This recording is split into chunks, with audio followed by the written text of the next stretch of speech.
Two balls and a strike to count on Taylor. Reyes fires, swing and a drive, deep left field. It's his way back. Walk the ball. Chris Taylor.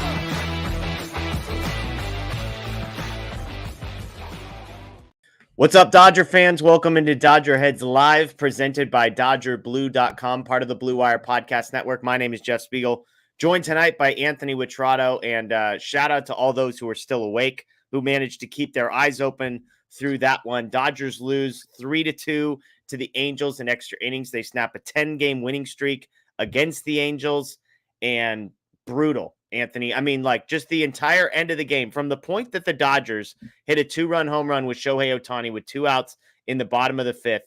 They finished 1 for their last 17 in this game. The only hit being Ohtani's infield single. So offense falls asleep. Yarborough was a mess. I mean, the whole game was just all over the place. Yeah, it felt like, when Ohtani hit that home run, it felt like, okay, this thing can get rolling. It feels like they have some momentum behind them. They were already into the bullpen. And then just sort of a really lackluster offensive performance and just one where, like, a lot of, like, giveaway at bats, it felt like. And you said it before we came on, just never really threatened, never felt like they were gonna threaten after that. And just really disappointing coming off like a promising series in Colorado. Sure, it's the Rocky Shore, it's Coors Field, you get that, but they're not playing. It's not like they're playing the Yankees again here tonight, and it just really felt like after that Ohtani swing, just kind of nothing. Just it was really, really flat. Yeah. 0 for 6 with runners in scoring position. Obviously, all 6 of those at-bats coming in the first 4 innings because they had no at-bats with runners. They had no runners in scoring position from Ohtani's home run on. Kind of a weird one. Patrick Sandoval, if you didn't get a chance to watch it, Angels pitcher left with what seemed like probably an elbow injury after just 2.1 innings, 2 1/3.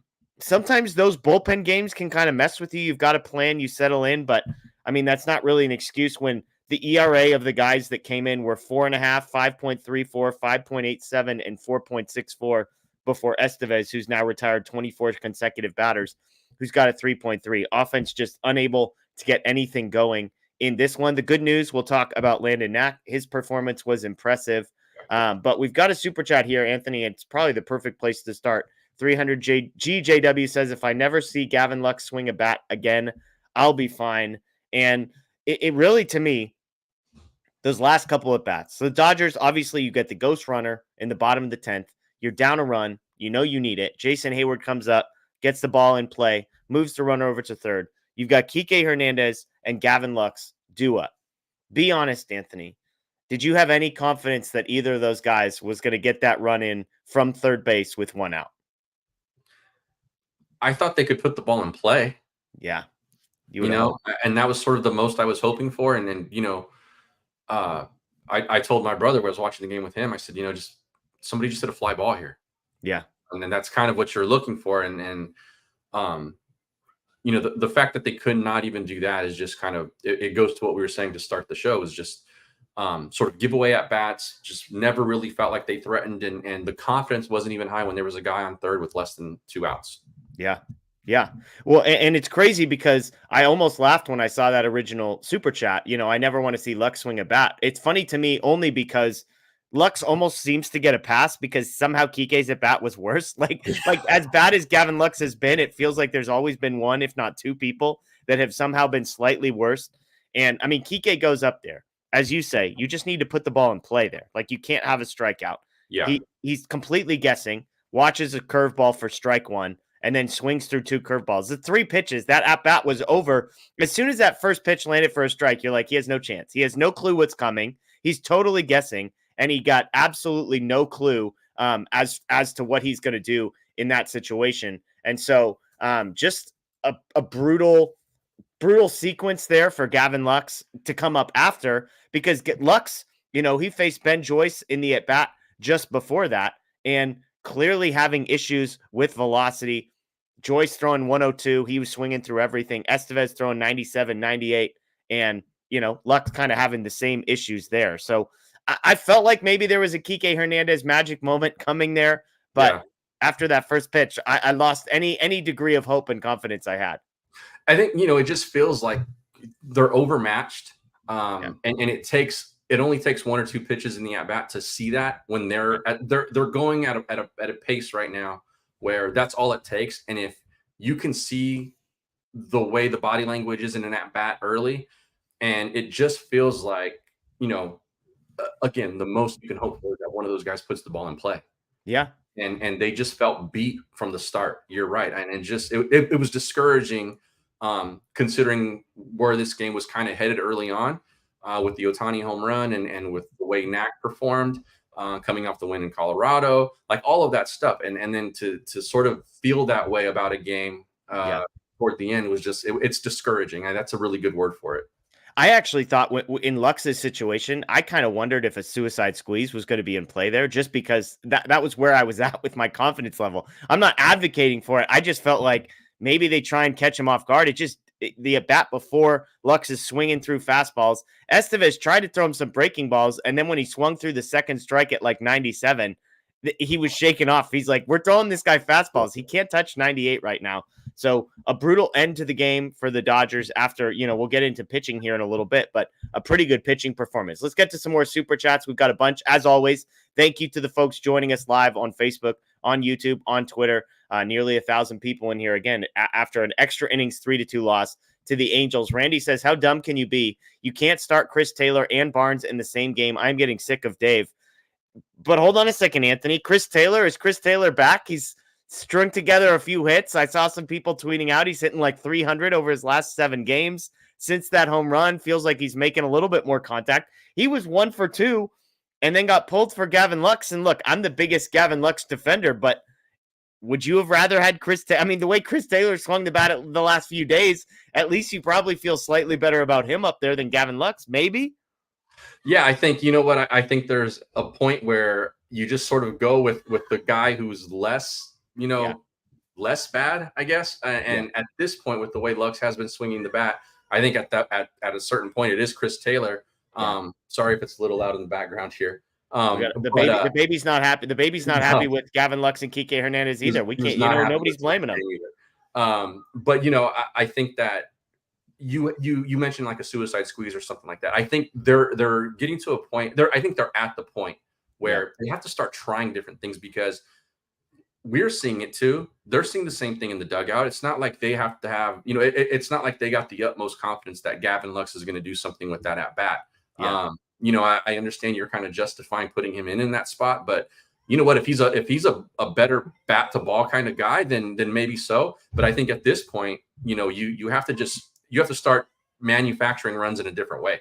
Yeah, I'm with you. And again, I one thing that could have been interesting. Obviously, Will Smith was going to be up if one more guy came into this game. Looking up and down the lineup, like I wonder if you don't just get aggressive and get Will Smith into the game, either for Kike Hernandez or for Gavin Lux in that spot, and then have to pinch it again for Austin Barnes. I'm looking up with Biggio coming in.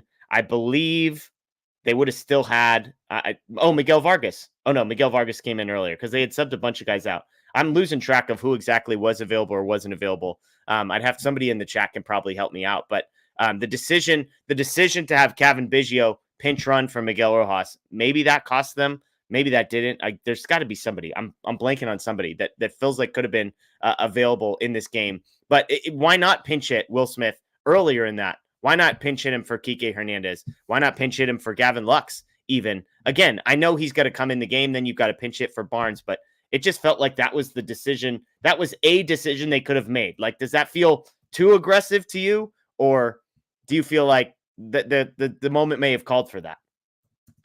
I think that considering what the at-bats were looking like and how there was just no sort of any kind of offense at all being generated, I'm not a guy who always says you have to leave your backup catcher on the bench unless you have to put him in.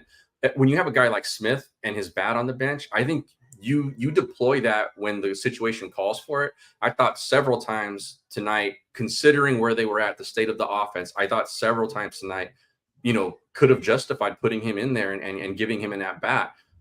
The fact that you leave him on the bench in those situations and he ends up being there, I think it's a little mismanagement. But in all honesty, this one's not really on Dave. It's somebody's got to hit the ball.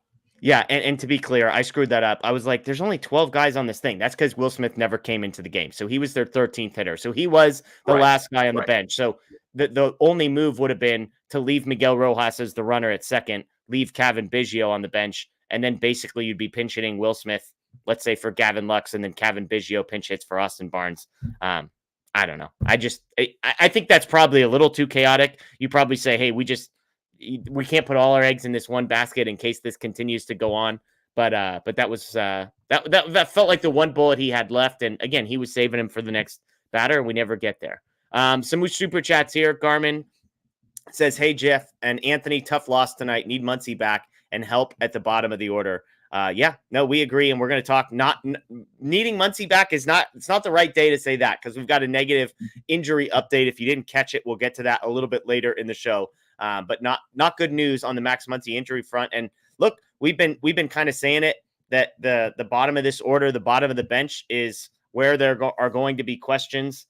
You hope Miguel Vargas has been pretty good, but he gets pinch hit for Jason Hayward, who's also been pretty good. Like there's some of those things. It's just in a game where you have Kike Hernandez, Chris Taylor, Gavin Lux, and Austin Barnes as the bottom four names on your scorecard by the end of this one. There's nobody in that group that you have confidence in right now. Maybe Chris Taylor again, because he's been okay the last few games, but that's best case scenario. And that's a guy who's hitting 139 with a 198 slug on the season. Yeah. And I get, look, it wasn't just the bottom of the order, right? Like you don't go that long in a game with that little offense and not have the entire lineup sort of contribute to that ineptitude. 2 through 5 real quick, by the way, 2 through 5, 0 for 16 in this game. 2 through 5 in the order. 0 for 16. Yeah. But, it shines brighter when it's the bottom of the order at this point because we've seen it for so long and it's been such a problem. While this lineup has depth, relatively speaking, you pull a guy like Max Muncy out of it and all of a sudden it gets really, really thin in a hurry. Yeah. And if that top four in the order isn't producing on that particular night, which happens, then you really start to feel the effects of what the bottom of the order is not doing. Yeah. Yeah. And again, these are the guys on the roster. They've made the decision to have them. Will Smith gets an off day. We've got a super chat here. Rod wants to know, why has Will Smith missed 2 of the past 4 games? Just the weird way they decided to schedule this. Day game yesterday, night game tonight. Yeah. I'm not advocating for it. They gave him the night game off before the day game, played him the day game. If he could only play one of those 2, I don't know why you don't just play him the night game, sit him the day game, and then play him again today, play him tomorrow, because they don't even have a game on Sunday. I think it's just weird scheduling. Maybe they're overthinking this one. They have said that there wasn't an injury or anything. But again, when you take Muncy's hurt and then you take Will Smith out, I joked before the game. I mean, you've got Andy Pages, who, nice player, 734 OPS, which is like fine. He's your cleanup hitter tonight. Miguel Rojas, with basically the exact same OPS, is your 5 hitter. And then Vargas, who has been good. And then you've got Kike, Chris Taylor, and Austin Barnes. I mean, to your point, you take Muncy out of the lineup, you take Will Smith out of the lineup, you got to move Teo up. Mookie Betts is hurt. Woof. All of a sudden, and look, to be fair, Anthony, and I think this needs to be said, there's not a lot of teams in baseball, if you take 3 of their top 4 hitters, 3 of their top 5 hitters out of the lineup, that the lineup's still going to look pretty at the end of the day. And the Dodgers just had one of those days today. Yeah. And like I said, the lineup is thin right now, but also when those guys who have been producing all season have a game where they don't do that, and that's, it's normal, it's baseball, it happens, it really magnifies how bad the rest of the guys are and have been. And then you're at a certain point, you're just hoping they're not going to strike out. Yeah. Stage One with the same question. Why are they resting Will Smith so often? They have Sunday off, and legit no reason for him to be out tonight unless he's hurting. Look, I'm with you. If anybody's watched this show, this is my beat, which is, why is Will Smith not playing, is like my favorite question to ask. I know he's got to sit a certain number of times, but I'm with you. The weird day game in the middle would be probably what the Dodgers point to. But again, then just let him play the 2 night games on either side of it, rather than sitting both night games on either side of a day game. That's the part. Yeah, I didn't understand it. They would sort of blame it on the way the schedule broke, is my guess, having been a beat reporter and been in those interviews. But yeah, it just sort of didn't really make a ton of sense doing it that way. If you wanted to give them 2 days off, then do night game, day game versus night game off, play the day game, another night game off. It was just weird. I didn't understand the reasoning there. He's going to end up having just played in 2 games in 5 days once they count the Sunday weird off day. So Ivan wants to know, what does Ohtani have to do to be the permanent leadoff hitter? We came on earlier today, Anthony, and talked about Ohtani and the absolute heater that he has been on. That continued, a massive home run today. The heater started the game that Mookie Betts got hurt in when he was in the number 2 hole. I joke, Ohtani's going to hit no matter where you put him. I believe he's leading Major League Baseball, or leading the National League in both batting average and home runs at the moment. He's just going to hit wherever you go. He's that kind of player. That's why you gave him the kind of contract you gave him. And I understand it's for both sides of the ball, but he's going to hit wherever you put him. He's going to get on base wherever you put him. When Mookie comes back, I think you still want Mookie there. Yeah. But I think this is a perfect solution in the unfortunate case that Mookie can't be hitting leadoff for your team. You have a guy like him who, I talk to a lot of baseball purists and traditionalists, and like, why are they having this guy hit leadoff? And, it's taking away his RBIs and yada, yada. And I'm like, well, have you seen the other options? Like, what are you going to do at the bottom of the order? Who comes up before him? And, it doesn't really make a difference if he hits first or second in those sort of situations. You just want to get the guy as many at-bats as you possibly can at this point. Yeah, absolutely. I mean, we're talking about the bottom of the order. If Ohtani were to actually move down in the order, one of those guys has got to come back up top, and none of us are hoping for that. So again, Ivan, thank you for the super chat. We got one more here. TJ Smith saying, this can't be the roster we're going into the postseason with. Who are we DFAing? Has to be at least a few options. I agree. I mean, if things don't pick themselves up, because we've talked about like Chris Taylor and Kike Hernandez as guys that there are financial implications for getting rid of them today. Obviously, those guys can be left off of the postseason roster without any financial ramifications, as far as they would still be in the organization. Chris Taylor, whose contract goes beyond this year, you wouldn't be forfeiting any of that. Although I'm sure there are lots of people that would be thrilled to be forfeiting that. And every team is dealing with these kinds of same baseball economics. It happens every year with every team. It shines a little brighter on teams who are expected to make the postseason and who are contenders. But this is something that happens with every team every year. And like you said, you can leave those guys off the roster come October. Yeah. So, I mean, looking at this roster, then, I'll just go in order of who shows up here. Like, I think Ohtani, Teoscar, Freddie Freeman, Andy Pages, Miguel Rojas, all for sure going to be there. Cavan Biggio, do you think he ends up on a postseason roster? I think it's possible. He gives them some versatility. We know how much this organization likes that. It's why Chris Taylor was brought back. It's why Chris Taylor continues to get opportunities. Same with Kike. They want that versatility. So, it's going to sort of be a little bit of a toss-up, right? Between a guy like him, Chris Taylor, Kike, it's kind of, hey, what have you done in September? Can we trust you in October kind of thing? It's just it's sort of a wait and see. I'm going to guess no on Biggio, because I doubt he's going to do enough to give them more confidence in him than a guy like Chris Taylor or Kike Hernandez, who have actually had big moments it in their uniform. Yeah, for sure. I understand that. Vargas, I think look, the way he's hitting, I think he's going to get himself a spot on the postseason roster. Hayward, I think, again, same thing. And then it comes down to Kike Hernandez, Chris Taylor, Gavin Lux, and Austin Barnes. If Gavin Lux is not traded, he's going to be on the roster, would be my guess. I agree. At the very least, he's going to be a bench guy who can come in and run and do things like that. If he's on the Dodgers, he's going to be on the postseason roster. Yeah, I think Kike and Chris Taylor, Cavan Biggio, those are the 3 names that I would circle as, okay, let's see what happens. Do we make a trade? Do those guys even survive on the roster still until then? Not that they would be traded, but would any of them be cut? Those would be the 3 that, if we're talking about guys coming in and possibly earning their way back onto the roster, those would be the names that I would keep an eye on. Because look, there's even some guys, we've talked about Andre Lipsius down at AAA who might get a shot at some point. James Outman, I still think could get another chance at some point. And I'm gonna guess Outman's on the postseason roster. I'm gonna make that call now that I think that. He'll be back eventually, and I think he's gonna play in the postseason. For between guys like, we're not even talking about in October at this point. I think we're talking about between now and the end of August or something like that. I think you're gonna look for guys like Hernandez, Taylor, and Biggio, and go, one of those guys has to put themselves ahead of the other 2, like head and shoulders above them.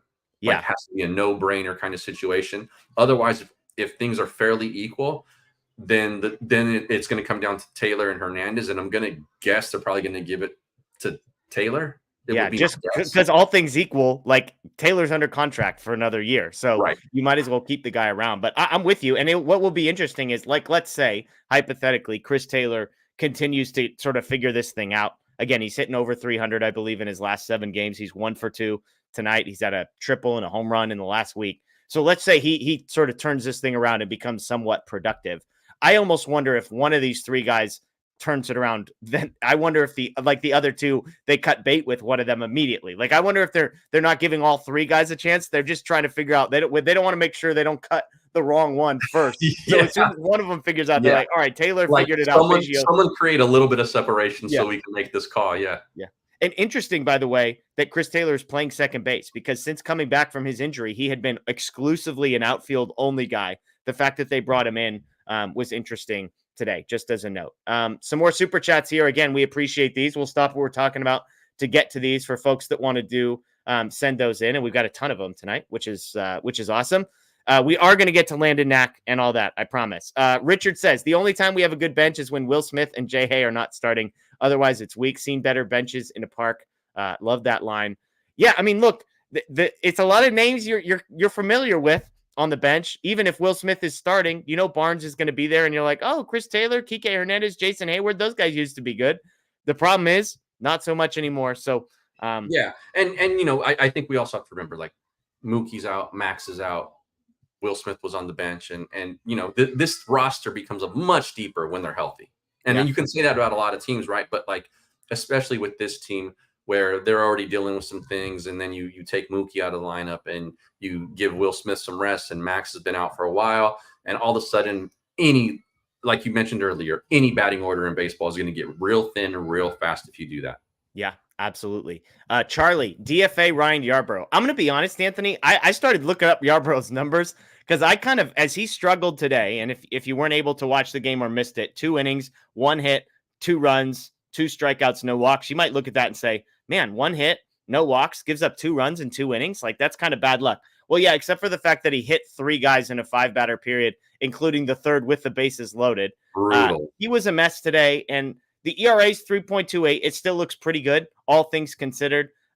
He hasn't been as good lately. The ERA was 4 in the month of June coming into this one, so it will go up. I believe he's up to 6 earned runs in his last 11 innings.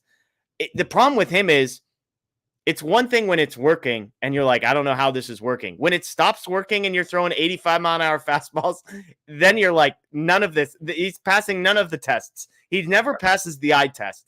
But no. Now he's not passing any of the tests. He has to rely on command and deception. And when he's not deceiving anybody and he doesn't have command, he's not a major league pitcher. Yeah. Yeah. And look, I think the stat was he had only hit 4 batters all season coming into this one. And then he hits 3 in like a 5-batter stretch which in that inning. Considering the number of innings and batters he's faced, I don't think 4 is like not a lot. Yeah. That's still a lot. I think it's a fair point. Let's see. On the season, I mean, I guess he's at 49 1/3 innings, but to your point, like, I mean, that's the equivalent of, like, let's call it 8 or 9 starts for a normal starting pitcher, 4 hit batters. It doesn't feel, I'm with you. It doesn't feel like an insignificant number. But yeah, that top of the 6th, hit by pitch, single, strikeout, hit by pitch, RBI, ground out. That was how Yarbrough, and he was able to settle in and give him 2 innings. But, look, if some of these other guys, Anthony Banda has looked really, really good, depending on how they want to handle their starting pitchers and how many guys they want to have in the rotation and what the plan is with Michael Grove, if and when he comes back from the injured list. I don't think it's the craziest thing in the world. Well, let me put it this way. I think Yarbrough is falling down the pecking order. They might keep him around just for the bulk innings, save the bullpen, get through the regular season type role. Yeah. But long-term postseason, I think, his role may be diminishing. Rod with another super chat here. Offense throughout MLB is down this year. It's a problem. We were joking, Anthony. I think the Dodgers have scored 5 total runs in the last 3 post games that you and I have done together. 2 of those have been in extra inning games as well. Right. One of which they scored in the 10th inning. So really, it's like, I think they scored 2 runs in the 10th inning. That's right. Yeah. It was 0-0 in that Yankees game. So in the first 9 innings, the Dodgers have only scored 3 runs of the last games that we've had. But it does seem like, looking around the league, this isn't uniquely a Dodgers problem. And I think it puts it in context. The Dodgers lead the National League, I believe, maybe even Major League Baseball in runs scored. So us critiquing the Dodgers offense, I think looking around gives you a slight bit of context to say offense is just down on the whole, but that doesn't excuse anything we saw from the Dodgers tonight. Yeah, I agree. I mean, it was a bad game. It was a bad offensive performance. Offense is down around the game. Yes, we know that. It's sort of been trending that way for a long time now in Major League Baseball. They are the best of what the game is now in terms of offense. They're going to have games like this when the bottom of the lineup has been as bad as it has been. Again, we have already said this, but when the top of the order doesn't hit, then it really looks terrible. And that was sort of the case tonight. For a lot of the season, the first 5 guys in that order have been able to carry the rest of the lineup and put them in the position where they are. Yeah. It's just a situation where, hey, bad night for those guys too, then you get this kind of game. Yeah, absolutely. Just another super chat here from Garmin. Yarborough better on the road than at home this year. I just looked up his home and road splits, and that's accurate. 1.71 ERA on the road, 21 innings pitched, just 4 earned runs, on base average against 189. At home, he had a 4.1 ERA in 26 innings. Again, that number will go up. So he's up to 14 earned runs in 28 innings. So about a 4.5 ERA at home, 1.71. I have no idea what you make of that. Like that's just, and it's not the least significant sample size ever. It's just weird because then you've got to ask yourself, why exactly is that the case? Those things are so weird from season to season, especially with relievers too, because they're so fickle and a lot of this stuff doesn't carry over season to season for these guys. Yeah. But like it happens. I remember one year when I was covering the Nationals, they were just absolutely horrendous on the road. Like they were under 500 and they were well over 500 at home. And all season long, it was a question mark. Like, why is this happening? You'd ask the manager, you'd ask the front office, you'd ask the players. Nobody had any idea why. And then the next season, I was on the Brewers beat and I looked at their home road splits and they were the complete opposite with basically the same roster. So funny. So funny. Hawaiian Kira, with the lead in the West, is it time to promote players at least by the end of the month? The hard part here is you don't have guys that you can send down. Like there aren't. The hard part is trying to find those opportunities to get a guy like Andre Lipsius, who has to be added to the 40-man roster, but then like who goes down? Again, Kike Hernandez, Chris Taylor, all these are guys, Kevin Biggio, that can't be sent down. This is a little bit of a landlocked roster, and I say that to Hawaiian Kira. That was a coincidence, but it's a little bit of a landlocked roster because they don't have a lot of flexibility in terms of like who they can move up and down. There's not a shuttle up and down every day between the big leagues and the minors the way there has been in recent past. And so like you said earlier, Scott, they're really hoping that somebody who's bad right now can break out for a little while and allow them to maybe DFA somebody else or option somebody else or something like that. Nobody's presenting themselves as that guy at this point. And so it makes that kind of decision. It's a dilemma, right? Where the definition of a dilemma is you have 2 decisions. Both of them are bad. You don't want to make either one of them. And so that's kind of where they're at right now with this. Yeah. Biggio, I was just researching. He technically does have options remaining, but because he has passed 5 years of major league service time, he can refuse. A minor and that's what he did with Toronto, I believe, right? Got it. Yeah, that would make sense. So there you go. All right. 300 GJW. Thank you for this. Let's get to Knack. I really like his game. We're at the 29-minute mark, and we didn't get a chance to talk about the starting pitcher, which I appreciate. We appreciate all the super chats, and getting to those are important. But let's talk Landon Knack. We talked about him this morning when we kind of did a brief little preview here. 5 innings, 2 hits, no runs, 2 walks, 2 strikeouts, 73 pitches. He lowers the season ERA to 2.1. The walks and hits per inning pitch is below 1 as well, 0.94, just 4 base runners in 5 innings for Knack tonight as well. So I don't know what else we could say about this guy, Anthony. He continues to perform. He continues to be effective, and just getting the job done for the Dodgers on a night when he gets called back up. We know the struggles that Walker Buehler's had. He goes back on the injured list. Bobby Miller comes back. He has been struggling. And Knack, who's kind of been the shuttle guy up and down, and yet tonight he performs. Not a ton of swing and miss type stuff, but able to get the job done, I guess is the best way to put it at the very least. Yeah, we said it this morning when we did our game preview that he's been impressive when he's been here. Uh, he's not sort of just a filler. I think he is pitching for a spot at this point. He's more than a spot starter. I think they understand that. This is all of this, even though he may not be up here consistently in the big leagues, he is going to turn some heads, and he already has in the organization. I know that for a fact. And they're looking at him in terms of like, how can we deploy this guy later on in the season, potentially in the playoffs also. Yeah. Yeah. I'm with you. And I mean, the biggest question I would have, Anthony, is what do the Dodgers do with Landon Knack now? We know Walker Buehler is to the injured list. Like, it feels like Landon Knack's going to be here to stay at least for a little while. We know Clayton Kershaw making a rehab appearance next week at AAA, but he's got like at least a couple more of those still to come afterwards. I can't imagine the Dodgers are sending this guy back down anytime soon, right? No, I think what this is happening now is like, this is a good time for him to be up because there's going to be holes to fill, whether it's injury or you're going to skip a guy here or there, or, guys need extra days, that kind of thing. Yeah. He's going to be around. And I think that's why he's back. They understand that he's going to get consistent innings in the rotation here. Yeah. And like I said, I think this is a situation where they're looking at him long-term and seeing like, okay, now you're going to get a sustained run of starts here with us. Let's see how you handle those, as opposed to like, okay, 2 here, 3 there, something like that. And then, we're moving you around. This is going to be like, I think probably his real audition, and they're going to see what he can do. And so far, so good. Yeah.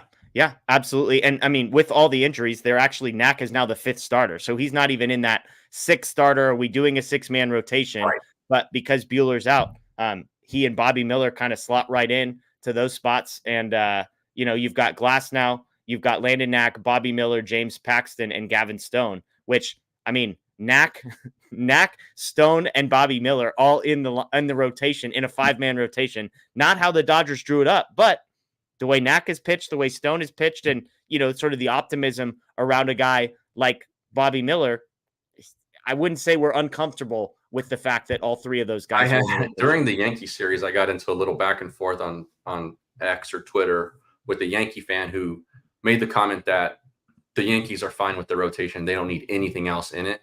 And I think I said something back, like famous last words, because we've talked about this with the Dodgers. It seems like all the time, right? Yeah. Like, oh, there's a surplus of starting pitching. And then, here we are in the middle of June, and it's like, they're trying to plug these holes, and the Yankees are fortunate that they haven't had to do that yet, but every team eventually does it. And so, these are situations where like your depth gets challenged, it gets tested. And this is the reason why the Dodgers have kept a lot of these guys at this point. Yeah.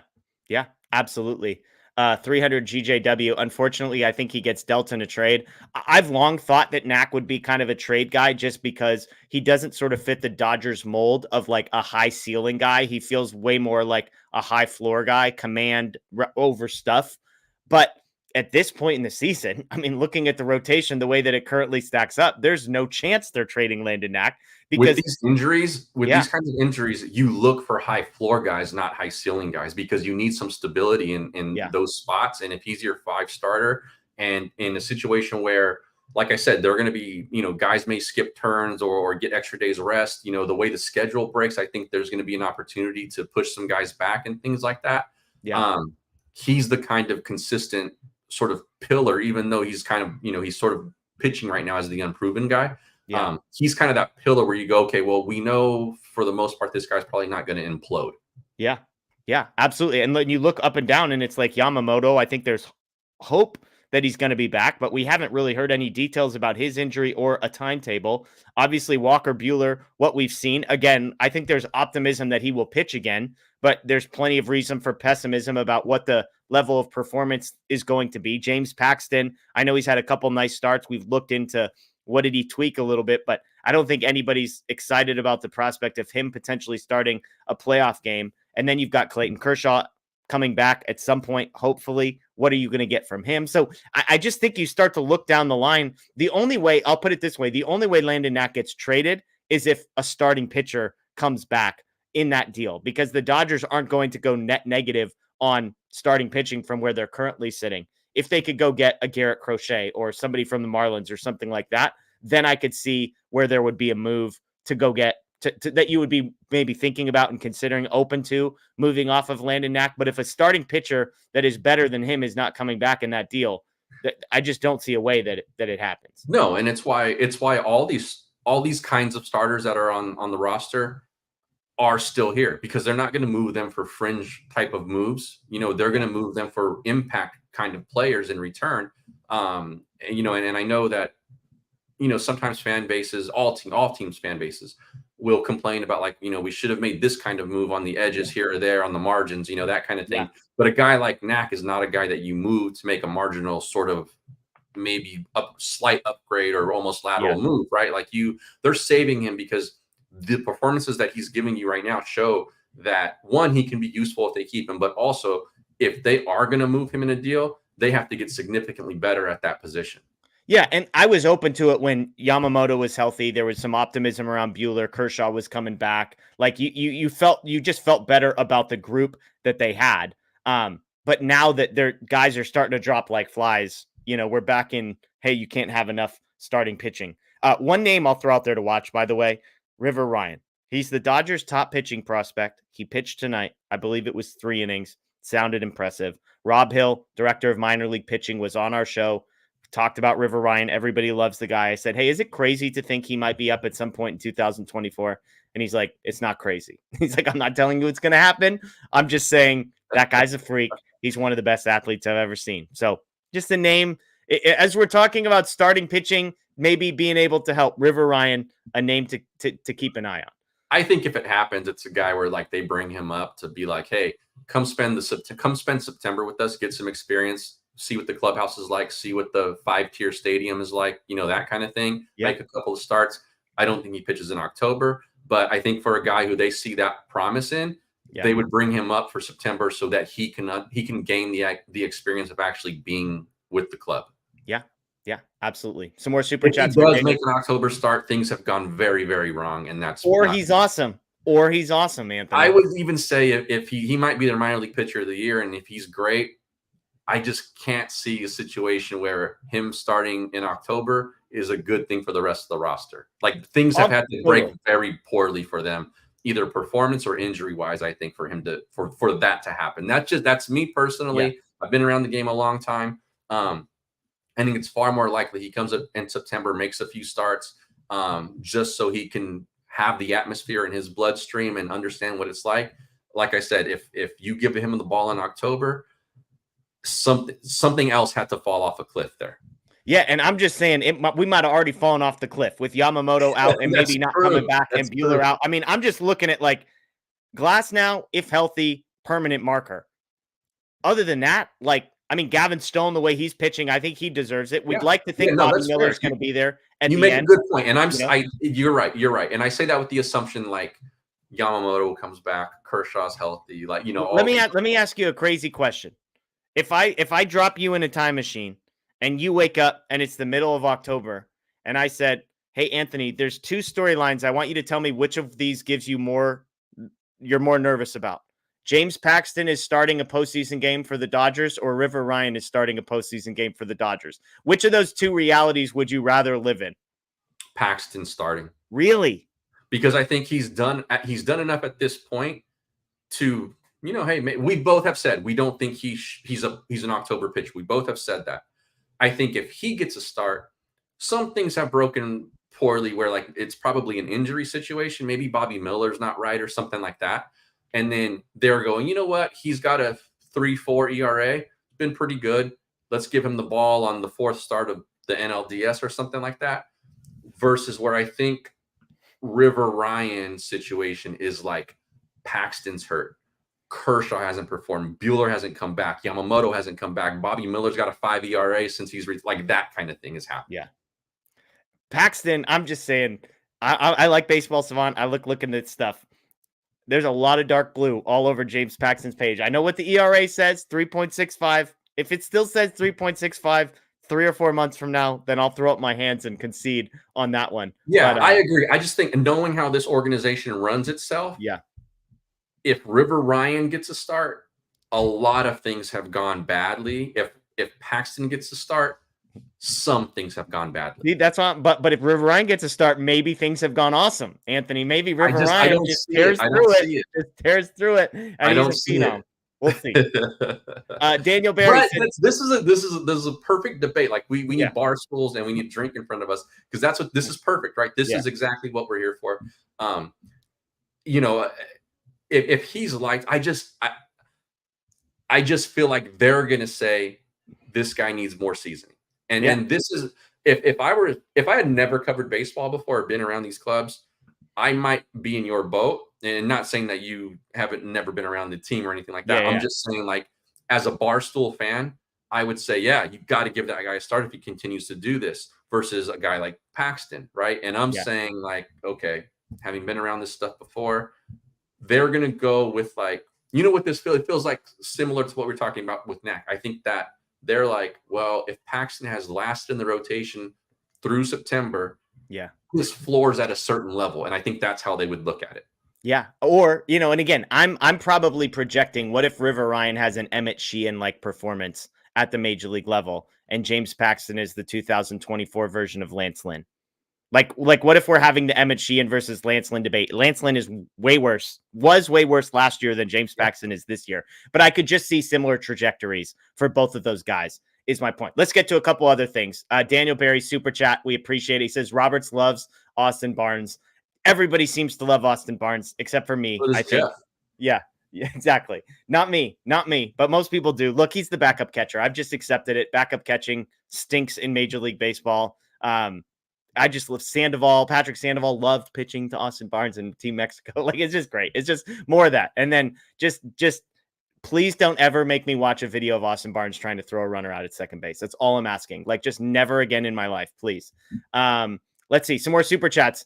Tim G, will the Dodgers be undefeated with their new uniforms after tomorrow? You fired up for the frosted strawberry Pop-Tart jerseys tomorrow with the 05 for Freddie Freeman? We excited? The DirecTV Pop-Tarts with zeros everywhere. We gonna win tomorrow, Anthony? I think they're gonna win tomorrow. I do not understand the jerseys. Yeah, you and me both.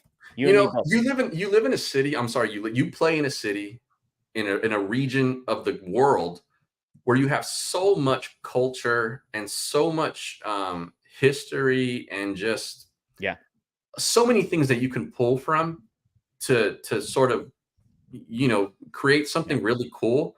And you do that. Yeah.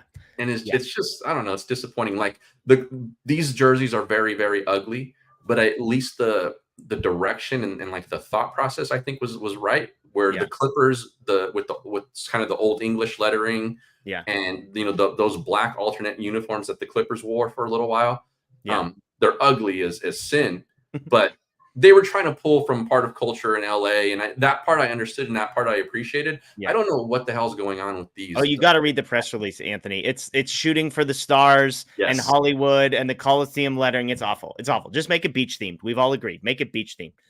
Charlie, how is a 2-game series recorded if the series is split for standings?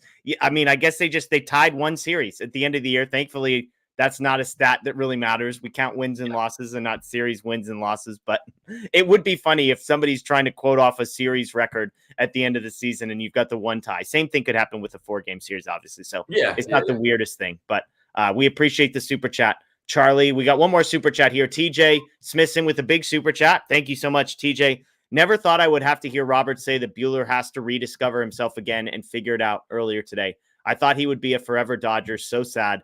Doesn't look like it. What were your thoughts, Anthony, on the quotes from Walker Buehler after that game? Just kind of saying, hey, I don't feel like I'm a valuable member of this team. I'm not contributing. I need to figure some things out. And then ultimately actually landing on the injured list, probably more for a mental break than a physical one. Yeah, he's been one of my favorite players since they brought him up the very first time. Super nice guy. I've always enjoyed talking with him. That helps, you know, my sort of liking of him also. But, you know, and he's always been a confident guy. That's the other thing too. Like even when he struggled and even when he was recovering from injury and things like that. And so to hear that vibe sound so very different was disappointing. Feel really bad for him. I hope he comes back strong. Two TJs is tough, man. It doesn't work for everybody. You know what I mean? Like people don't come back from one. He came back from one and was a Cy Young contender. And you really hope this isn't the case, but maybe the second one gets him. I still believe in him. Yeah. I think the stuff can still apply. I think he can figure it out still. He's still a pretty young guy. I think we got spoiled with how good this guy actually was. Yeah. And that's not to say that he's been like average and we think he's been bad. He's been bad. Yeah. But, I think we just kind of got spoiled with like, this guy is he's dominant. He has ace kind of stuff. He has ace kind of attitude. He's going to be the next ace after Clayton Kershaw, and he started to go in that direction, and then he got downed again, and it's just unfortunate. Before he had the second surgery, I was like, make this guy the next Clayton Kershaw in terms of like one of the faces of the franchise. Like I liked him that much. I really hope he comes back and he can contribute to this team this year. Yeah, everybody who watches this knows I fought it as long as I could. The Walker Buehler, whether he's got anything left, and the only optimistic thing to look at is that the last step in Walker Buehler totally reinventing himself was actually having to face the reality of where his fastball was, and now he has. You read the quotes. You don't even need to see him say it. You can feel the depression and the despair coming through. And so maybe if there was any chance of him ever turning this ship around, this was a necessary step in the process for him to look himself in the mirror and say, the only way this is going to work is if I am completely different than I used to be. And so whether or not that does work, unlikely. Like, if he's got to be a pitch and control and feel guy more than fastball, not a lot of guys can reinvent themselves. We've seen Kershaw do it, but Kershaw's one of the greatest pitchers of all time, if not the greatest pitcher of all time. So can Buehler do it?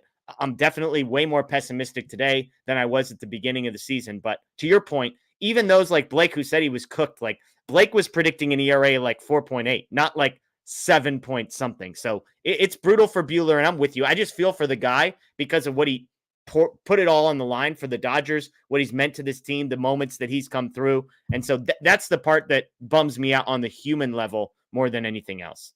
And, I think everybody's sort of like, especially when he started to realize all the potential, like the people who really put stock in this guy, you had to do so from the very start, right? Because they drafted him knowing that he was going into the first surgery, and so like to say like, to believe that wasn't a wasted pick, it took some faith, and to see that faith from a fan base start to pay off because Walker Buehler became that guy.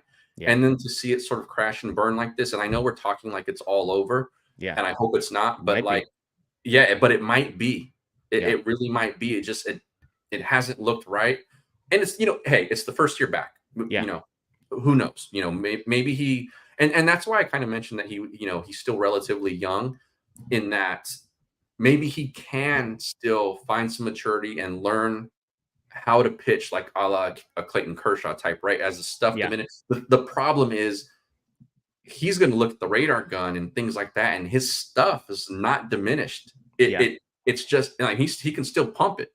And so I should say the velocity is better than anybody expected. But what we know about pitching now, and this is where the language, we got to be careful the words we use, because his stuff from a pitching mechanics, spin rate, etc., has actually diminished, even if the velocity is better than it was. But to your point, I think a lot of people just looked at the radar gun and said, this guy's going to throw 92 mile an hour fastballs. He's cooked. And then all of a sudden he's throwing 95, 96. And you're like, wait, he's back. And it's like, no, actually velocity wasn't ever really the key at all to begin with.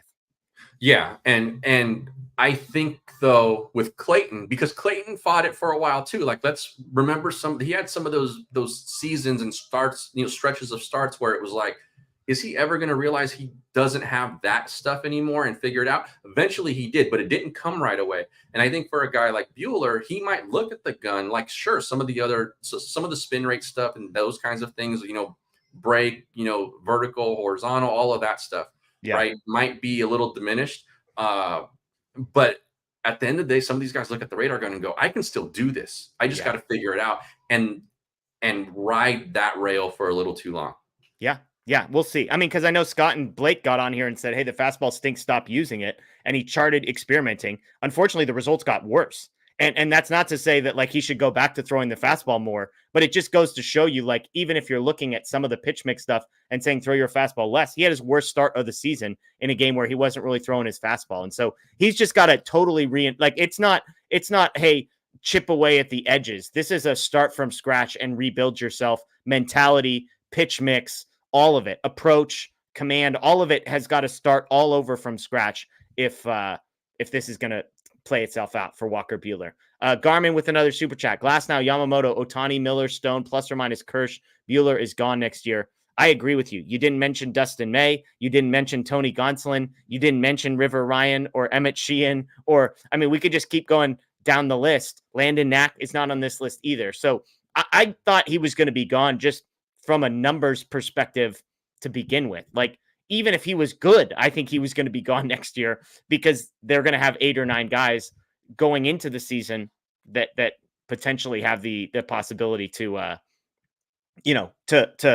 like make it onto the opening day roster next year. So it was a numbers crunch, and now it isn't, and he's not good. It's a bad double combo there for Walker Buehler. But I think you make a great point, Garmin. And again, thank you for the super chat. Thank you everybody for the super chat so far tonight. But it's just a numbers game. Again, that you list 5.5 guys if you want to count Kershaw as a half, and that doesn't include Gonsolin, who I know people don't love. Sure, Dustin May, who I think we all believe in to some degree. Landon Knack, Emmett Sheehan. So there's options. I see Roki Sasaki in the chat, another name to keep an eye on. So, and if they go out and trade for a starting pitcher at the deadline this year because they kind of need one, maybe that's another name that you throw in there as well. Let's take a pause real quick. I want to tell you about our sponsor and supporter, SoRare MLB, but I want to do this, folks. I have exciting news from SoRare and an opportunity that is exclusive for DodgerBlue.com DodgerHeads fans, okay? This offer that I'm about to explain to you, you are not competing against fans from across the country from a million other shows like ours. This is a giveaway that is specifically for DodgerBlue.com and DodgerHeads through SoRare. We are giving 3 people at the end of this month a chance to win 2 tickets to any baseball game of your choice, okay? Any baseball game of your choice. I would think basically August or later, because it's going to take a couple of weeks of processing time. But go pick out the bobblehead that you want the most from Dodger Stadium in August or September or October, and you can get 2 tickets from SoRare to go to that game. Here is how you enter. All you have got to do is a few things. You've got to sign up for SoRare MLB. Click the link below, create an account. It is totally free. You draft a team of 10 players, and that's it. Step 1, join SoRare, draft a team. Step number 2, all you've got to do is enter a competition. Any competition. Competitions start every Friday and every Monday. So Friday, Saturday, Sunday is a competition. Monday through Thursday is another competition. You have 3 opportunities to enter this, okay? You can enter next Monday, and you can enter next Friday, and then I believe you can enter the next Monday. Let me double check my dates on that one. No, you got 2 chances. So you've got to enter the competition that begins June 24th or the competition that begins June 28th. Sign up, enter a contest, and the third thing is you've just got to follow Dodger Blue and SoRare MLB on Twitter, okay? Follow SoRare MLB, follow Dodger Blue, create an account, submit a lineup. If you do those things, send us a screenshot of your lineup, then you will be entered. We are going to pick 3 winners at the end of the month. So on our June 30th show, we will announce 3 winners, and all 3 of those people get to pick 2 tickets to any Dodgers game of their choice. It doesn't even have to, if you want to go see the Dodgers on the road, maybe you're like me, you don't live in Los Angeles, you want to get tickets to another baseball game, sure, knock yourself out.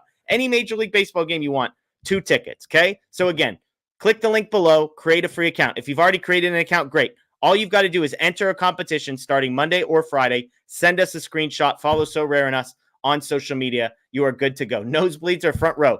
They will not be nosebleeds. I can't guarantee they will be front row. I don't exactly know where those seats are at, but they will not be nosebleeds. I can promise you that. Okay. So sound good, Dodger fans? Go ahead, enter. Again, we'll be talking about this on tonight's show, on Sunday's show, and then on Tuesday's show as well to give you opportunities to enter. So shout out to our friends at SoRare MLB for giving us the opportunity to give away those tickets and hook 3 of you up. We are super, super excited. So send it to you where? Send it to us on social media. Send the screenshot to @DodgerBlue1958 of you having entered the competition. Follow us, follow SoRare MLB, and you're good to go. Okay? Three pieces to enter. There you go. Okay. Let's get to some more questions, or I should say not questions, but let's get to one other major topic here, Anthony, and that is more bad news if you want to tack on to tonight's. That's Max Muncy, transferred to the 60-day IL. What was your immediate reaction to this news that broke today that Max Muncy would be out for, an even longer period of time than expected? Yeah, I'm the guy who does not trust the Dodgers injury reports when they initially come out. But I didn't see this one coming. This one was a little, and obviously the progression had not been where we wanted it to be as people who want him back in the lineup. But I didn't see this being this significant of a thing. It's unfortunate that it is, because I think he's a really nice fit in how deep this lineup has become. And he really stretches it out. I think the way he takes at bats and the power potential that he has really makes opposing pitching staffs approach the rest of the lineup differently, the lineup that surrounds him. And so he's not their best offensive player by any stretch. He's very good. Yeah. But he's just such a good fit. I think losing him for this long term now really does have an impact on the rest of the order and sort of how it gets approached and how it gets attacked. And then you take a guy like Mookie out of it also, and then the loss of a guy like Max Muncy becomes even greater. I like Max as it was just disappointing. It was another one of those kind of just deflating injury updates for the Dodgers that seem they're coming fast and furious this season. Seriously, the last couple of weeks have been brutal for the Dodgers. Obviously, the Yamamoto injury, followed by the Betts injury, followed by this Max Muncy update. Walker Buehler mixed in there as well with a trip to the injured list. Again, Muncy has been out since May 17th. He's dealing with an oblique strain. And I'll be honest, Anthony, my reaction to this was not surprised at all. The biggest surprise to me, I remember coming on with Blake, I believe the night that he was put on the injured list, and Dave Roberts had the quote of like, we expect him to be back after the minimum amount of time. And Blake and I are just laughing. We're like, A, it's the Dodgers, so you never assume that things are going to go according to plan. But B, this is an oblique injury. I think I came on the show and said the minimum time, the average time off is usually like 34, 36 days, something like that. So yeah, I thought a month. I thought a month, and you know me. I'm as skeptical as anybody when these injury reports come out, and I thought a month, and I was still on the beat. I don't know, maybe it's been probably more than 5 years now, but there was just every hitter had an oblique injury for like a 3-year span. And, I remember all of those times, and it just felt like, a month or so it was, and then, so to see him transfer to the 60-day DL tells me it's probably more than an oblique strain. Yeah. Or it just, the thing about oblique strains, and this is what Muncy himself has said, is that it's just a brutal injury because there's nothing you can do. Like, you just literally have to sit there and do nothing and hope that it gets better. And then you try swinging a bat and it hurts, and then you stop swinging a bat for another 7 days. And so, look, I think they're playing the long game. Obviously, they don't need Max Muncy in June. They need Max Muncy in September and October. And so the fact that he's going to be out through the All-Star break, clearly it isn't really, it's impacting the Dodgers, but from a standings, winning the division, they're going to win the division. They've still got a built-up lead. That could change. Like, I'm not like just writing in permanent marker, although 8-ish game lead feels pretty consistent. They're going to win the division. There you go. Anthony's writing in permanent marker. I like that. But, so, again, he will be out till the middle of July, basically back half of July. And that's best case scenario, because I'll be honest, Anthony, there's nothing we've heard from Max Muncy since going on the injured list that makes me supremely confident that here, as we sit here on June 21st, that by July 17th, he's going to be back. Like I don't have any reason to believe that in 25 days, he's going to be miraculously healed. Obviously, that's plenty of time for him to get back. I'm just saying, like, it's not like he's swinging a bat right now, and then you draw out the, a 7-day rehab assignment, etc. It's kind of like we've got a lot of check boxes that need to be checked for him to even come back in 3 weeks. Yeah. And I think for a little context there, and sort of to what you're saying now, I think some of my surprise on the transfer there was that now it probably wouldn't surprise me if he doesn't come back. Yeah. Which, we're hopefully we're a long way from that kind of call at this point, but like history should tell you that like guys who have oblique strings don't go on the 60-day DL. Like I can't really recall that being a thing. Maybe I missed it because now I don't follow other teams as closely as I used to, but I just don't remember that being a potential 60-day DL kind of injury. And so now I'm like, well, what are the real odds now that he comes back at all? Yeah. No, I think it's fair. I mean, I think it's an oblique. I think obliques are weird. I think they're like, this is what I was saying initially. This is just an injury that usually takes 4 to 6 weeks. That's like the average. And so the fact that some guys might be closer to 8 weeks rather than, 4 weeks would make some sense. And again, I think the Dodgers probably have a little bit benefit of more conservative approach here as well. So again, the news today, Max Muncy transferred to the 60-day IL, will be out through the All-Star break, meaning he's got another 3.5, almost 4 weeks that he will be out. So some bad news for the Dodgers on the injury front there. Another super chat here from Rod, and then we'll start getting to some questions. So if you want to start throwing some questions in the chat, we can get to a couple of those before we close out. Again, thank you. Over the hour mark, almost 2,400 people in here live on Facebook, on YouTube, on Twitter. We greatly appreciate you. Rod asks a fair question. We just had the Buehler conversation. Why are we so confident Ohtani can overcome a second elbow surgery? I've got 2 thoughts, Anthony, and then I'll let you respond. The first one is I'm confident Ohtani can overcome the second elbow surgery because the Dodgers gave him $700 million after that elbow surgery, and their doctor was the one who performed the surgery. So they clearly are confident that he can overcome it, which makes me, a guy who has less information than them, confident that he can overcome it. The second thing is, and I think this is an important distinction, and I'd have to go in and find the exact title of it. It's like a brace surgery, but it's a hybrid procedure. Here we go. A hybrid procedure involving an internal brace. So it's not a true second Tommy John surgery like Walker Buehler. They've made clear that distinction. So it was a second elbow surgery. Rod, you're right about that, but it's not a second Tommy John surgery. So those would be my 2. One is he doesn't fall into the category of 2 Tommy John surgeries, and the fact that the Dodgers gave him that contract and that money with the hope and expectation that he would pitch at some point, and that their doctor was the one who did the procedure, makes me believe that the best information in the world says he's going to be all right. Yeah, I would tend to agree with you there. It wasn't, I don't think it was a full on what we consider that to be, right? And look, we said earlier, not everybody makes it back from 2, but a lot of guys have made it back from 2. And I think that we're playing this out as optimists. We did it with Walker Buehler also. Like when he got hurt, sure, there was those questions there because it was his second one, but everybody thought like, okay, well, we'll lose him for a year and he'll come back and he'll be Walker Buehler.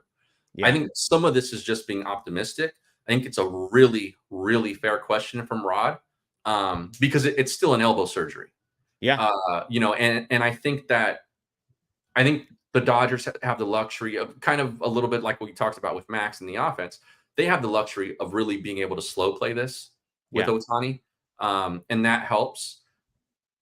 It's always going to be a little bit of a gamble anytime you cut open an elbow. Some guys don't make it out of one. Most guys don't make, guys who were drafted and pitched in the minors and maybe pitched in the majors for a little while and then never made it back from one. There's so many more of those guys than the guys who made it. So the question is fair. But I think part of it is optimism. And I think part of it is just because he was so good before that even if he's some of that, he's still a pretty good pitcher. The headline that Fox Sports, Shohei Ohtani's $700 million deal shows trust in new brand of Tommy John surgery. That's what I would agree with. And by the way, it's worth pointing out, Tyler Glasnow had this same internal brace procedure performed. And he seems to be doing okay. Obviously, he did not, I don't think he had a Tommy John and then the brace. I could be wrong about that. Maybe he did have the Tommy John, but either way, Glasnow is an example of what it could look like potentially to come back. So Rod, totally fair question. And again, thank you for the super chat. We've got time for a couple of questions. So let's fire through these real quick. Michael wants to know, I think he's saying Blake the Snake says we don't need any more starting pitching. What do you guys think? We kind of talked about this earlier. Quickly, Anthony, yes or no, do the Dodgers need more pitching? You never have enough starting pitching, period. I've covered this game for a long time, And even if you haven't, as long as you've paid attention to this game for a long time, there is no such thing as too much starting pitching or enough starting pitching. You can always have more. Yeah. Because, I mean, so again, everything has to be best case scenario, and then the Dodgers will be fine, right? Yeah. But if one of those wheels falls off, then Yeah. you don't have enough starting pitching. And then we're having a conversation again about, well, would you pitch James Paxton in October? Yeah. Then No, we're having exactly. that conversation again. Yeah, and I think even if you can look at quantity and say you're somewhat comfortable with quantity, which I'm not saying I am, I think with Yamamoto out, there is a perceived felt need for a guy that could take the ball in game 2 or game 3 that you would feel really confident in. That even if you like Gavin Stone, are you going to feel great about if he's pitching in a huge postseason game? You might feel okay if it's like he's your 4th starter, but if he's your 2nd or your 3rd, it could get dicey there. TJ, do you think the Dodgers are showing off Knack these next couple of weeks for a trade piece? We talked about this briefly earlier.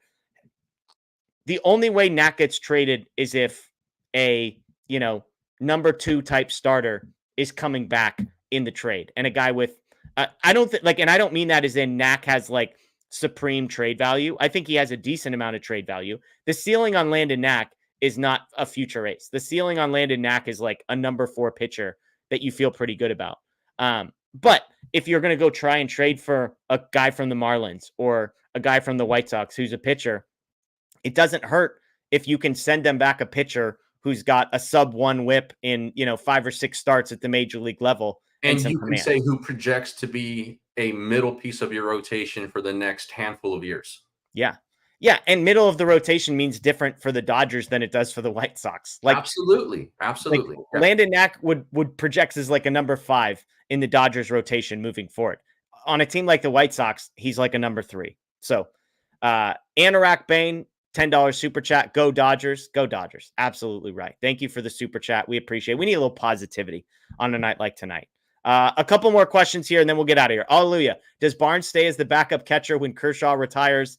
I think I heard a story, and I can't remember where I heard this, but basically Barnes, I believe, is like 1, maybe 2 years away from getting on the pension plan of 10 years of service time or whatever that number is that you've got to get to. So, look, I don't like Austin Barnes. That's been well documented. The Dodgers have 1 million catchers in their system. The backup catching market is dreadful. And especially if we're talking about young guys coming up, like the backup catcher needs to be a guy who's totally comfortable only playing like 50 to 60 times a year as well. So like you don't want to plug, Dalton Rushing into that spot. Hunter Fiducia maybe fits that mold a little bit more. But so this is a long-winded way of saying I could absolutely see him, getting another 2-year contract just to be Will Smith's backup for the next few years because of the intangibles and because he understands his role, yada, yada, yada. Do you agree with that? Yeah, I agree. And, there's a chance that he ends up with the organization after he's done too. Yeah. So I think there's something to that. Yeah. And so maybe do right by him and get him that pension. Yeah, I can see that happening. And like you said, like you do not want to put a prospect in that position. You don't want that's a good way to stunt someone's growth, especially for a catcher, a position as complicated as that. And if you have a guy who's serviceable there, defensively, because as a backup catcher, your number 1 priority is catching the game. Yeah. And so, if he's fine at that, then yeah, I can absolutely see them writing him out with Kershaw. And I don't, and in all honesty, I don't have a problem with that. Yeah. Okay, David, a big move will be made at the deadline. What do you think it will be? I've zeroed in on my 2 guys, Bo Bichette, if he's actually available, pay whatever it takes to go get Bo Bichette, solve your shortstop problem. And then the random outfield name that I like is Brent Rooker. I know he can't play defense basically anywhere. We'll hide him. The batted ball stuff is really, really good. And I think if you put him in a real lineup instead of in Oakland, it might get even better. So I like Rooker and I like Bichette. Those would be the 2 names. If we do need a starting pitcher, call Miami up and ask them which of their young arms they're willing to give up on and then go pay for that. Those would be my kind of the three places I would be looking. You got a name you like, Anthony? Yeah, Bo Bichette's on my list. I answered that. I was asked this question on the radio not too long ago. And I said Bo Bichette is one of my targets. I think the other one would be a bullpen arm. Okay. Maybe you look over to Oakland and you really start kicking the tires harder. Yeah. I saw Kenley Jansen reunion There rumors. we go. Now we're talking. which I wouldn't be mad at. I think they probably end up somewhere. They go hunting for an impact bat. It would be fantastic if it was Bichette, because it really kills two birds with one trade. Two of your needs get filled there. And we said this about starting pitching, but like, you really can never have enough relievers in your bullpen who you can trust. And so I think they go. I think of the thing most likely to happen at the trade deadline is they go get a reliever they can trust. Yeah, a late inning, high leverage kind of guy. Okay, last question here. This is very important. Yesterday, got out hot up here, Pacific Northwest, played a little golf, was sweaty, exhausted, driving home. What do I see but the shining beacon of light that is a Dairy Queen on my ride home? And I look at the people in my car and I'm like, who doesn't want a Dairy Queen Blizzard right now? Which is, the answer is nobody. Everybody wants a Blizzard at all times. So Anthony, if you were to pull up to a Dairy Queen and get a Blizzard, do you have a go-to? Like, I'll admit, I don't go enough to know all the flavors, but Snickers in a Blizzard, 12 out of 10. Incredible experience on a hot summer day. So I'm going Snickers. What do you got, Anthony? I can't remember the last time I lived in a region that had a Dairy Queen. Fair. I think it was when I lived in Milwaukee when I covered the Brewers. I think that's probably the last time that I was. And it's a sad thing. Yeah, I can't say I really went to Dairy Queen. I like Snickers though, and that sounds good. I didn't even know they sold food growing up. We had a Dairy Queen near my house in Southern California. I just thought it was an ice cream place. They do serve food, chicken tenders, not bad. So we got chocolate chip Blizzard from Rod in there. So there we go. Hey, one quick programming notes, a fun note. Next week, I am going to be gone. And the reason I'm going to be gone is because I've got family that lives in Reno. And so we set up a trip. The Oklahoma City Dodgers, or Oklahoma City Baseball Club, Dodgers AAA team, is going to be in Reno for that series. And so I was like, hey, I'll go do that. We'll cover that, get some interviews with some young guys, tons of fun stuff. And then, I don't know if you saw this news today, Anthony, but the Oklahoma City just announced who their starting pitcher is going to be Tuesday night. And it's a gentleman by the name of Clayton Kershaw, who's going to be starting for Oklahoma City while I am there. So I was actually not expected to be there until about Thursday afternoon.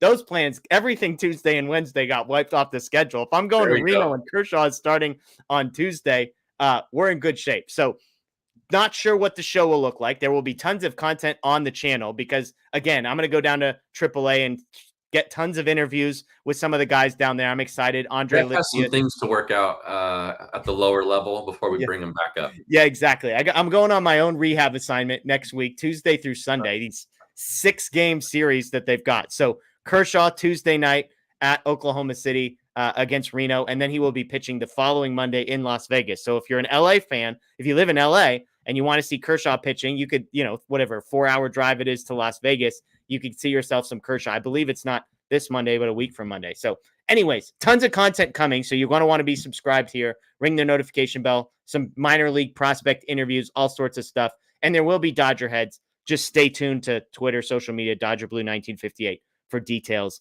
about that, because I will be gone all the way through Sunday. So we'll have content, just not sure what it looks like. So with that said, thank you everybody for joining us. 2,500 people here at 11:09 p.m. after That's awesome. Miserable Dodgers defeat. You all are the best. This is why Dodger fans are the best. So thank you for joining us. Thank you for all the super chats. Thank you for the comments, the dialogue, these counseling sessions, if you will, as I like to call them, are greatly appreciated. That is Anthony Witrado. I am Jeff Spiegel. Again, don't forget to enter the SoRare contest. Sign up, send us a screenshot of entering a competition, and then follow us on social media for a chance to win. Enjoy the rest of your night, Dodger fans. As always, go Dodgers.